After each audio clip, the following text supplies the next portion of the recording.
Hi guys, it's Chris with City Girl Homestead. Sorry about the glare. Anyways, we're gonna do a potato dinner tonight, and I wanted to do some preserving of my potatoes as well. Jack brought up another container of them, and he's like, we're getting really low. So I may not be able to do all three things that I wanted to do with the extra potatoes because we might not have that many. So I thought I'd bring you along. I'm gonna do breakfast potatoes. I do have some canned, but I'm also going to do two prep things that I have to do for tomorrow for me and Tom to can, so I thought I'd get those done today while he's working. So I'm going to take my 13 cup KitchenAid and I'm going to dice up my potatoes. Yeah, I wasn't sure if that was big enough, and it's not. Or small enough, I should say. Look how this works, you guys.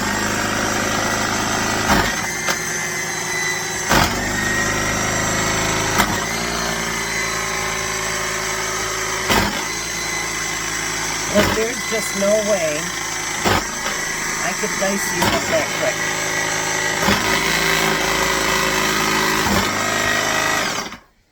Isn't that amazing how quick that is? So, I'm going to get through some of these other ones, and then I'll be back when I get them all chopped up.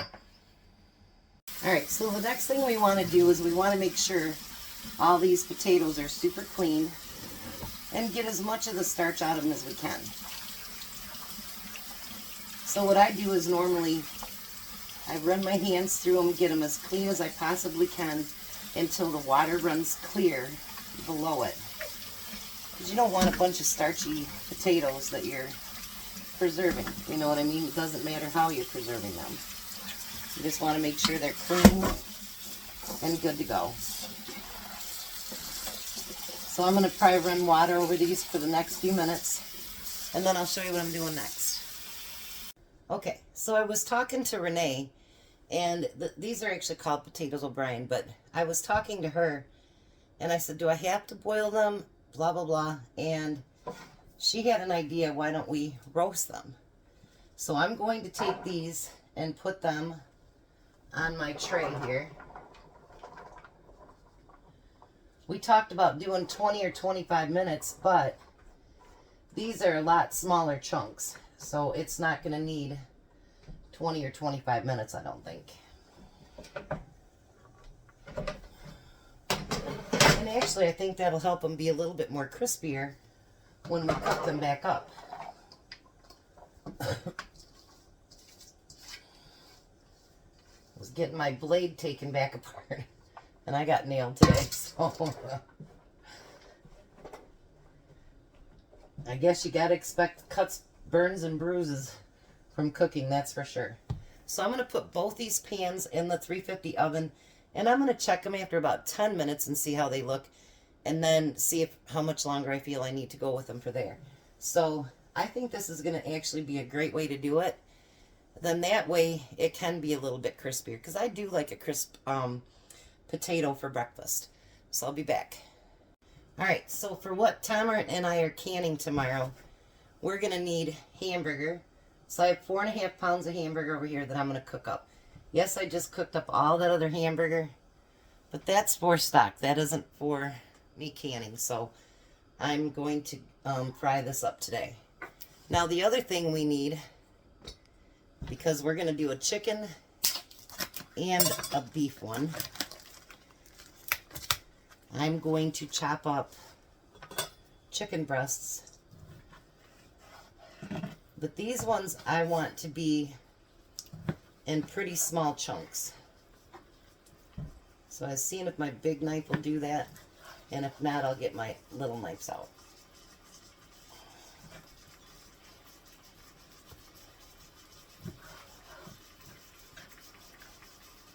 Because they have to go in a canning jar. So let's see how this does. I think that'll be pretty small. So I think that'll work. So I've got a great big package of chicken over here to do up. The potatoes are in the oven. And we got the hamburger frying. I tell ya. And I still have dinner to do tonight. Jacko, sounds like you're going to be busy. I said a little bit. The thing is, nothing gets done unless you want to do it and you get it done. So, you know, what are you going to do? If you want it done, you've got to work on it. So, this is what I'm going to be working on. And I'll bring you back in a few minutes. Alright, so I got the hamburger finished. I'm going to let that cool down. And then I'll put it in a gallon baggie. Hopefully there's 7 cups there. And with all the chicken that I cut up, it was just barely over 7 cups. And that's what I need is 7 cups. So these just came out of the oven. They're not cooked all the way through, but they should be just fine. And I'm going to let them cool a little bit, and then we'll be back. I'm going to get out that massive bowl just so I have an easier time to stir everything. It's not going to fill it, but I'm going to use it so that I can stir it up a lot easier. So I'll be back after this cools down. Alrighty. Now these are cooled off enough that I can just pour them right in the bowl. And get all of them off of there. These should be delicious. Now I'm not going to season them in any way. No salt, no pepper, no nothing. Because when I cook them for breakfast or whatever, then they'll be seasoned. So, because you never know. You might want to use them for a casserole. You might want to use them to fry up for breakfast, whatever it happens to be. So you don't want them pre-seasoned. Now, I'm going to put, I have frozen onions. I'm going to put those in there. They're not frozen anymore, but you know, they were. And then I'm going to put some peppers in there that I had frozen. I'll look and see how that looks. And if I need to add more, I will. And then we're going to stir those up. Yeah, I think definitely I'm going to add that last little bit. So when these are on sale, or I grow them, you know, in the summertime, I get them all chopped up and put into my freezer so I have them for the rest of the year. This year, I'm going through them a little bit faster, so they may not last the entire year. So we're going to get that all stirred up together. These look beautiful, you guys.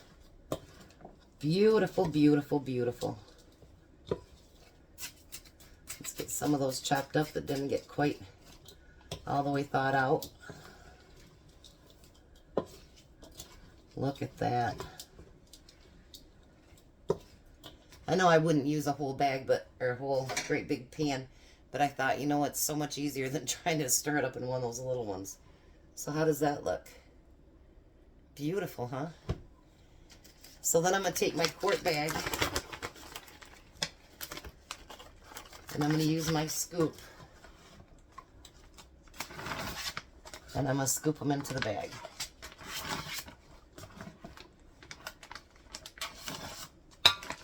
I would say about 3 of those, 3 scoops would be enough for Tom and I. So I'm going to finish filling these up and then I'll be right back. Alrighty, so this is what I got done. All that hamburger, all the chicken, and I got 5 beautiful bags of O'Brien potatoes. So, you get an abundance of potatoes or green peppers or whatever you got, onions.